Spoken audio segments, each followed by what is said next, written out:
ಮೋದಿ ಸಂಪುಟದ big wicket ಪತನ. City Ravi ಮತ್ತೊಂದು ಎಡವಟ್ಟು. ಈಗಲೂ ಧರ್ಮ ಹಿಡಿದು ತಂದಿದ್ದೇಕೆ? Big wicket. ಮೋದಿ ಸಂಪುಟದ ಬಿಗ್ ವಿಕೆಟ್ ಪತನಕ್ಕೆ ಕೌಂಟೌನ್ ಶುರುವಾಗಿದೆ. ಇಂಥ ಟೈಮಲ್ಲೇ ಬಿಜೆಪಿ ಎಂಎಲ್ಸಿ ಸಿಟಿ ರವಿ ವಿವಾದಾತ್ಮಕ ಹೇಳಿಕೆ ಕೊಟ್ಟಿದ್ದಾರೆ. ನಿಮ್ಗೆಲ್ಲ ಗೊತ್ತಿರೋ ಹಾಗೆ ಸಿಟಿ ರವಿ ಬಾಯ್ ಬಿಟ್ರೆ ಬೆಂಕಿ ವಾಗ್ದಾಳಿ ನಡೆಸ್ತಾರೆ. ಜೊತೆಗೆ ಆಗಾಗ ಅವರ ಮಾತುಗಳು ಕೆಲವು ವಿವಾದಗಳಿಗೂ ಕಾರಣವಾಗ್ತವೆ ಅನ್ನೋದು ನಿಮ್ಗೆಲ್ಲ ಗೊತ್ತೇ ಇದೆ. ಆದ್ರೀಗ ಸಿಟಿ ರವಿ ಅವರು ಮತ್ತೊಂದು ವಿವಾದಾತ್ಮಕ ಹೇಳಿಕೆ ಕೊಟ್ಟು ಸುದ್ದಿಯಾಗಿದ್ದಾರೆ.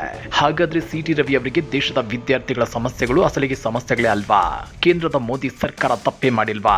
ಇಷ್ಟು ದಿನ ತುಟಿ ಬಿಚ್ಚದ ಮೋದಿ ಅವರೇ ಇವತ್ತು ನೀಟ್ ಪ್ರಶ್ನೆ ಪತ್ರಿಕೆ ಸೋರಿಕೆ ಬಗ್ಗೆ ಬೇಸರ ವ್ಯಕ್ತಪಡಿಸಿರುವಾಗ ಎಂಎಲ್ಸಿ ಸಿಟಿ ರವಿ ಅವರು ಏನೂ ಆಗೇ ಇಲ್ಲ ಅನ್ನೋ ರೀತಿ ಹೇಳಿಕೆಗಳನ್ನ ಕೊಡ್ತಾ ಇರೋದಕ್ಕೆ ಅದನ್ನ ಡೀಟೇಲ್ ಆಗಿ ತೋರಿಸ್ತೀವಿ. ಆದ್ರೆ ಅದಕ್ಕಿಂತ ಮೊದಲು ಹಲೋ ಕನ್ನಡ ಯೂಟ್ಯೂಬ್ ಚಾನಲ್ ಅನ್ನ ಸಬ್ಸ್ಕ್ರೈಬ್ ಮಾಡ್ಕೊಳ್ಳಿ. ಹಾಗೇನೇ ಪಕ್ಕದಲ್ಲಿರೋ ಬೆಲ್ ಬಟನ್ ಅನ್ನು ಪ್ರೆಸ್ ಮಾಡಿ. ನೀಟ್ ಪರೀಕ್ಷಾ ಅಕ್ರಮದ ವಿರುದ್ಧ ವಿದ್ಯಾರ್ಥಿಗಳು ತಿರುಗಿ ಬಿದ್ದಿರೋದು ಕೇಂದ್ರ ಸರ್ಕಾರಕ್ಕೆ ಬಿಸಿ ತುಪ್ಪವಾಗಿ ಮಾರ್ಪಟ್ಟಿದೆ. ಇಷ್ಟು ದಿನ ಮೋದಿ ನಾನು ಮಾತಾಡೋದೇ ಇಲ್ಲ, ಏನೇ ಆದ್ರೂ ನಾನು ರಿಯಾಕ್ಟ್ ಮಾಡಲ್ಲ ಅಂತ ಕೂತಿದ್ರು. ಅತ್ತ ಕೇಂದ್ರ ಸರ್ಕಾರ ಕೂಡ ಜಡ್ಡುಗಟ್ಟಿ ಕೂತಿತ್ತು. ಜಪ್ಪಯ್ಯ ಅಂದ್ರು ಕೇಂದ್ರ ಶಿಕ್ಷಣ ಸಚಿವ ಧರ್ಮೇಂದ್ರ ಪ್ರಧಾನ್ ಅವರ ರಾಜೀನಾಮೆ ಪಡ್ಕೊಳ್ಳೋದೇ ಇಲ್ಲ. ಅಸಲಿಗೆ ಧರ್ಮೇಂದ್ರ ಪ್ರಧಾನ್ ಅದೇನ್ ತಪ್ಪು ಮಾಡಿದ್ದಾರೆ? ಪೇಪರ್ ಲೀಕ್ ಆಗೋದಕ್ಕೆ ಧರ್ಮೇಂದ್ರ ಪ್ರಧಾನ್ ಹೇಗೆ ಕಾರಣ? ಅದಕ್ಕೂ ಇದಕ್ಕೂ ಏನ್ ಸಂಬಂಧ ಅಂತೇಳಿ ತಿಪ್ಪೆ ಸಾರಿಸುತ್ತಿದ್ರು. ಆದ್ರೆ ಹೊಣೆಗಾರಿಕೆ ಅನ್ನೋದು ಒಂದಿರುತ್ತಲ್ವಾ? ಅದನ್ನು ನೆನಪಿಸಿದ್ದೆ ಸೋನಂ ವಾಂಗ್ಚುಕ್ ಉಪವಾಸ ಸತ್ಯಾಗ್ರಹ, ವಿಪಕ್ಷಗಳು, ಸಿಜೆಪಿ ಮತ್ತು ವಿದ್ಯಾರ್ಥಿಗಳ ಬೃಹತ್ ಹೋರಾಟ. ಈಗ ಕೇಂದ್ರ ಸರ್ಕಾರದ ಸ್ಥಿತಿ ಬಾಣಲೆಯಿಂದ ಬೆಂಕಿಗೆ ಬಿದ್ದಂತಾಗಿದೆ. ಈಗಲೂ ಪ್ರಧಾನಿ ಮೋದಿ ಬಾಯಿ ಬಿಟ್ಟಿಲ್ಲ ಅಂತಿದ್ರೆ ಮುಂದೆ ದೊಡ್ಡ ಅನಾಹುತ ಕಾದಿದೆ ಅಂತ ಅರಿತು ಮೋದಿ ನೀಟ್ ಅಕ್ರಮದ ಬಗ್ಗೆ ಕಠಿಣ ಕ್ರಮ ಕೈಗೊಳ್ಳೋದಾಗಿ ಹೇಳಿದ್ದಾರೆ. ಆದ್ರೆ ವಿಪಕ್ಷ ಕಾಂಗ್ರೆಸ್ ಇಷ್ಟಕ್ಕೆ ಸುಮ್ಮನಾಗುತ್ತಿಲ್ಲ. ಕೇಂದ್ರ ಶಿಕ್ಷಣ ಸಚಿವ ಧರ್ಮೇಂದ್ರ ಪ್ರಧಾನ್ ಅವರು ಈ ಕೂಡಲೇ ರಾಜೀನಾಮೆ ಕೊಡಬೇಕು ಅಂತ ಪಟ್ಟು ಹಿಡಿದು ಕೂತಿದೆ. ಇಷ್ಟು ದಿನ ವಿದ್ಯಾರ್ಥಿಗಳು ಪ್ರತಿಭಟನೆ ಮಾಡಿದ್ದು, ಸೋನಂ ವಾಂಗ್ಚುಕ್ ಉಪವಾಸ ಸತ್ಯಾಗ್ರಹ ಮಾಡಿದ್ದು ಇದಕ್ಕೆ ಅಲ್ವಾ? ಹೀಗಾಗಿ ಕೇಂದ್ರ ಸರ್ಕಾರ ಇದೀಗ ಇಕ್ಕಟ್ಟಲ್ಲಿ ಸಿಲುಕಿದೆ. ಇದರ ಬೆನ್ನಲ್ಲೇ ಜಂತರ್ ಮಂತರ್ನಲ್ಲಿ ಪ್ರತಿಭಟನೆ ನಡೆಯುತ್ತಿರುವ ಸಿಜೆಪಿ ಜೊತೆ ಮಾತುಕತೆ ನಡೆಸಲು ಕೇಂದ್ರ ಸರ್ಕಾರ ನಿರ್ಧಾರ ಮಾಡಿದೆ. ಸಭೆಯನ್ನ ತಟಸ್ಥ ಸ್ಥಳದಲ್ಲಿ ನಡೆಸಬೇಕೆಂಬ ವಿದ್ಯಾರ್ಥಿಗಳ ಮನವಿಗೆ ಕೇಂದ್ರ ಒಪ್ಪಿಕೊಂಡಿದೆ. ಇದೀಗ ಕೇಂದ್ರ ಸರ್ಕಾರ ಮತ್ತು ಕಾಕ್ರೋಚ್ ಜನತಾ ಪಕ್ಷವು ಶುಕ್ರವಾರ ದೆಹಲಿಯ ಕಾನ್ಸ್ಟಿಟ್ಯೂಷನ್ ಕ್ಲಬ್ ಆಫ್ ಇಂಡಿಯಾದಲ್ಲಿ ಮಾತುಕತೆ ನಡೆಸಲು ಸಜ್ಜಾಗಿದೆ. ಸೋನಂ ವಾಂಗ್ಚುಕ್ ಅವರು ಗುರುವಾರ ತಡರಾತ್ರಿ ತಮ್ಮ 26 ದಿನಗಳ ಉಪವಾಸ ಸತ್ಯಾಗ್ರಹವನ್ನು ಅಂತ್ಯಗೊಳಿಸಿದ ಕೆಲವೇ ಗಂಟೆಗಳ ನಂತರ ಈ ಬೆಳವಣಿಗೆ ನಡೆದಿದೆ.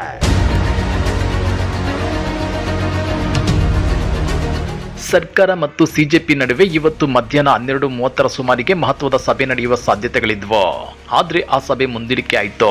ತಟಸ್ಥ ಸ್ಥಳಕ್ಕಾಗಿ ತನ್ನ ವಿನಂತಿಯನ್ನ ಒಪ್ಪಿಕೊಂಡ ಕೇಂದ್ರ ಸರ್ಕಾರದ ನಿರ್ಧಾರವನ್ನ ಸಿಜೆಪಿ ರಾಷ್ಟ್ರೀಯ ವಕ್ತಾರ ಸೌರಭ್ ದಾಸ್ ಅವರ ಸಂಘಟನೆ ಸ್ವಾಗತಿಸಿದೆ. ಮಾತುಕತೆಗೆ ಕರೆಯಲಾಗಿದೆ. ಸಭೆಯನ್ನ ತಟಸ್ಥ ಸ್ಥಳದಲ್ಲಿ ನಡೆಸಬೇಕೆಂಬ ನಮ್ಮ ವಿನಂತಿಗೆ ಕೇಂದ್ರ ಸರ್ಕಾರ ಒಪ್ಪಿಕೊಂಡಿದೆ ಮತ್ತು ಸಭೆಗೆ ಭಾರತದ ಕಾನ್ಸ್ಟಿಟ್ಯೂಷನ್ ಕ್ಲಬ್ ಅನ್ನ ಆಯ್ಕೆ ಮಾಡಲಾಗಿದೆ. ಇದರಿಂದ ನಮಗೆ ತುಂಬಾ ಸಂತೋಷವಾಗಿದೆ ಅಂತೇಳಿ ದಾಸ್ ಸುದ್ದಿಗಾರರೊಂದಿಗೆ ಹೇಳ್ಕೊಂಡಿದ್ದಾರೆ. ಸರ್ಕಾರ ಮುಕ್ತ ಮನಸ್ಸಿನಿಂದ ಬಂದು ಜನರ ಮಾತನ್ನ ಕೇಳುತ್ತೆ ಅಂತ ನಾನು ಭಾವಿಸಿದ್ದೇನೆ ಅಂತಾನೂ ಅವರು ಹೇಳಿದ್ದಾರೆ. ಸಚಿವರ ನಿವಾಸ ಅಥವಾ ಕಚೇರಿಯಲ್ಲಿ ಮಾತುಕತೆ ನಡೆಸಲು ಸರ್ಕಾರ ನೀಡಿದ್ದ ಆಹ್ವಾನವನ್ನ ಸಿಜೆಪಿ ಈ ಹಿಂದೆ ತಿರಸ್ಕರಿಸಿತ್ತು. ಚರ್ಚೆಗಳು ತಟಸ್ಥ ಸ್ಥಳದಲ್ಲಿ ನಡೆಯಬೇಕೆಂದು ಒತ್ತಾಯಿಸಿತ್ತು. ಧರ್ಮೇಂದ್ರ ಪ್ರಧಾನ್ ಅವರ ರಾಜೀನಾಮೆಗೆ ಪಟ್ಟು ಹಿಡಿದಿರುವ ಸಿಜೆಪಿ ಜಂತರ್ ಮಂತರ್ನಲ್ಲಿ ಅವರು ರಾಜೀನಾಮೆ ನೀಡುವವರೆಗೆ ಪ್ರತಿಭಟನೆ ಮುಂದುವರಿಸುತ್ತೇವೆ ಅಂತ ಹೇಳಿದೆ. ಮಾತುಕತೆ ವೇಳೆ ಧರ್ಮೇಂದ್ರ ಪ್ರಧಾನ್ ರಾಜೀನಾಮೆಗೆ ಸಿಜೆಪಿ ಪಟ್ಟು ಹಿಡಿಯುವ ಸಾಧ್ಯತೆ ಇದ್ದು, ಅವರು ಇವತ್ತೇ ರಾಜೀನಾಮೆ ಕೊಡುವ ಸಾಧ್ಯತೆ ಇದೆ ಅನ್ನೋ ಮಾತುಗಳು ಕೇಳಿಬರುತ್ತಿವೆ.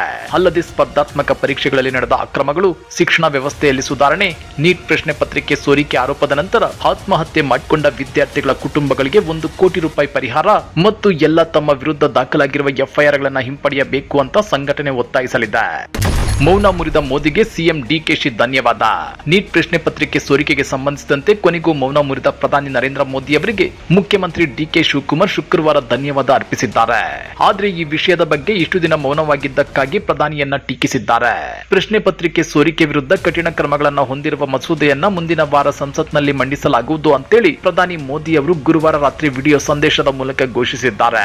ಮೋದಿ ವಿಡಿಯೋ ಸಂದೇಶಕ್ಕೆ ಪ್ರತಿಕ್ರಿಯಿಸಿರುವ ಸಿಎಂ ಡಿಕೆ ಶಿವಕುಮಾರ್, ಕನಿಷ್ಠ ಪಕ್ಷ ಈಗಲಾದ್ರೂ ತಮ್ಮ ಅಭಿಪ್ರಾಯ ವ್ಯಕ್ತಪಡಿಸಿದ್ದಕ್ಕೆ ನನಗೆ ತುಂಬಾ ಸಂತೋಷವಾಗಿದೆ. ಸುಮಾರು 15 ದಿನಗಳು ಅಥವಾ 1 ತಿಂಗಳ ನಂತರ ಅವರು ತಮ್ಮ ಅಭಿಪ್ರಾಯ ವ್ಯಕ್ತಪಡಿಸಿದ್ದಾರೆ. ಅದು ಮುಖ್ಯ. ನಾವೆಲ್ಲರೂ ನಮ್ಮ ಮಕ್ಕಳು ಮತ್ತು ಯುವಕರ ಭವಿಷ್ಯಕ್ಕಾಗಿ ಕೆಲಸ ಮಾಡ್ತೇವೆ. ಕನಿಷ್ಠ ಈಗ ಅವರು ಇಡೀ ದೇಶದ ಮುಂದೆ ತಮ್ಮ ಅಭಿಪ್ರಾಯ ವ್ಯಕ್ತಪಡಿಸಿದ್ದಾರೆ. ಅವರಿಗೆ ಧನ್ಯವಾದಗಳು ಅಂತೇಳಿ ಸಿಎಂ ಡಿಕೆ ಶಿವಕುಮಾರ್ ಹೇಳಿದ್ದಾರೆ. ಕಾಕ್ರೋಚ್ಗಳನ್ನ ಹೊಸಕಿ ಹಾಕಿ ಬಿಜೆಪಿ ಮಾಜಿ ಸಂಸದೆ ಪ್ರಜ್ಞಾ ಸಿಂಗ್ ವಿವಾದಾತ್ಮಕ ಪೋಸ್ಟ್. ದೇಶದಲ್ಲಿರುವ ಕಾಕ್ರೋಚ್ಗಳನ್ನ ಶಾಶ್ವತವಾಗಿ ನಿರ್ಮೂಲನೆ ಮಾಡಲು ಸರ್ಕಾರ ಕ್ರಮ ಕೈಗೊಳ್ಳಬೇಕು ಅಂತೇಳಿ ಬಿಜೆಪಿ ಮಾಜಿ ಸಂಸದೆ 2008ರ ಮಾಲೆಗಾಂವ್ ಸ್ಫೋಟ ಪ್ರಕರಣದ ಆರೋಪಿ ಪ್ರಜ್ಞಾ ಸಿಂಗ್ ಠಾಕೂರ್ ವಿವಾದಾತ್ಮಕ ಹೇಳಿಕೆ ಕೊಟ್ಟಿದ್ದಾರೆ. ಅವರ ಹೇಳಿಕೆ ವಿರುದ್ಧ ಭಾರಿ ಆಕ್ರೋಶ ವ್ಯಕ್ತವಾಗಿದೆ. ಎಕ್ಸ್ ನಲ್ಲಿ ಪೋಸ್ಟ್ ಮಾಡಿರುವ ಪ್ರಜ್ಞಾ ಸಿಂಗ್, ಹಿಂದೆ ಜಿರಳೆಗಳು ಕಂಡ್ರೆ ಪೊರಕೆಯಿಂದ ಹೊಡೆದು ಹೊರಗೆ ಎಸೆಯಲಾಗುತ್ತಿತ್ತು, ಆದ್ರೆ ಈಗ ಪೊರಕೆಯ ಜಿರಳೆಯೊಂದಿಗೆ ಸ್ನೇಹ ಮಾಡಿಕೊಂಡಿದೆ, ಹೀಗಾಗಿ ದೇಶದಲ್ಲಿ ಗಲೀಜು ಹರಡುತ್ತಿದೆ. ಆದ್ದರಿಂದ ದೇಶದ ನಾಯಕರು ಇನ್ನು ಮುಂದೆ ಪೊರಕೆಯನ್ನು ನಂಬಬಾರದು, ಜಿರಳೆಗಳನ್ನ ಶಾಶ್ವತವಾಗಿ ನಿರ್ಮೂಲನೆ ಮಾಡುವ ವ್ಯವಸ್ಥೆ ಮಾಡಬೇಕು, ದೇಶವನ್ನ ಸ್ವಚ್ಛಗೊಳಿಸಬೇಕು ಅಂತೇಳಿ ವಿವಾದಾತ್ಮಕವಾಗಿ ಬರೆದುಕೊಂಡಿದ್ದಾರೆ.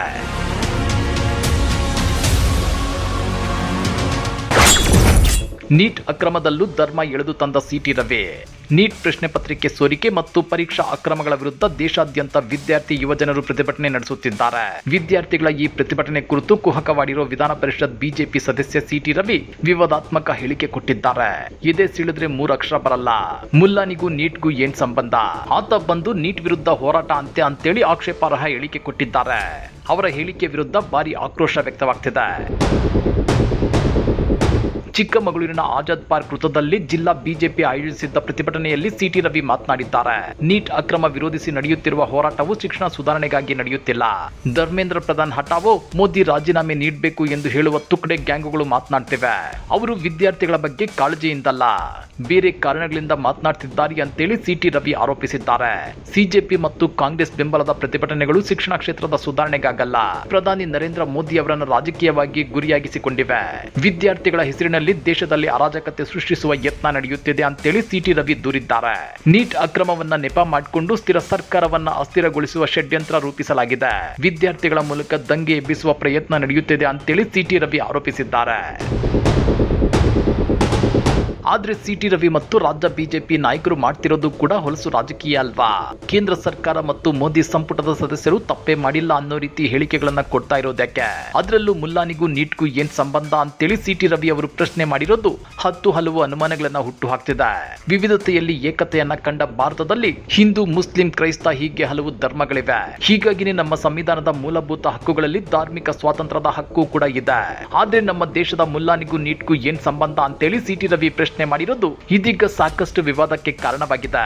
ಅಷ್ಟೇ ಅಲ್ಲ, ಸಿಟಿ ರವಿ ಅವರು ಅದ್ಯಾವ ಮುಲ್ಲಾ ಬಗ್ಗೆ ಮಾತನಾಡಿದ್ರು ಅನ್ನೋದೇ ಈಗಿರೋ ಬಿಗ್ ಪ್ರಶ್ನೆ. ಹಾಗಾದ್ರೆ ನೀಟ್ ಪರೀಕ್ಷಾ ಅಕ್ರಮದ ಬಗ್ಗೆ ಸಿಟಿ ರವಿ ಕೇವಲವಾದ ಹೇಳಿಕೆ ಕೊಟ್ಟಿದ್ದಕ್ಕೆ ಇದರಲ್ಲೂ ಧರ್ಮ ರಾಜಕಾರಣ ಮಾಡಿರೋದು ಎಷ್ಟು ಸರಿ? ಹಾಗೇನೆ ನೀಟ್ ಪರೀಕ್ಷಾ ಅಕ್ರಮದ ನೈತಿಕ ಹೊಣೆ ಹೊತ್ತು ಕೇಂದ್ರ ಶಿಕ್ಷಣ ಸಚಿವ ಧರ್ಮೇಂದ್ರ ಪ್ರಧಾನ್ ಕೂಡಲೇ ರಾಜೀನಾಮೆ ಕೊಡಬೇಕಾ? ನಿಮ್ಮ ಅನಿಸಿಕೆಯನ್ನ ಕಮೆಂಟ್ ಬಾಕ್ಸ್ ನಲ್ಲಿ ಕಡ್ಡಾಯವಾಗಿ ತಿಳಿಸಿ. ವಿಡಿಯೋ ಇಷ್ಟ ಆಗಿದ್ರೆ ಪ್ಲೀಸ್ ಒಂದು ಲೈಕ್ ಮಾಡಿ, ನಿಮ್ಮ ಫ್ರೆಂಡ್ಸ್ ಜೊತೆಗೂ ಶೇರ್ ಮಾಡಿ. ಇಂಥದ್ದೇ ಲೇಟೆಸ್ಟ್ ರಾಜಕೀಯ ಅಪ್ಡೇಟ್ಸ್ ಗಳಿಗಾಗಿ ನಮ್ಮ ಚಾನಲ್ಗೆ ಈಗಲೇ ಸಬ್ಸ್ಕ್ರೈಬ್ ಆಗಿ. ಮುಂದಿನ ವಿಡಿಯೋದಲ್ಲಿ ಸಿಗೋಣ. ಟೇಕ್ ಕೇರ್, ಬಾಯ್.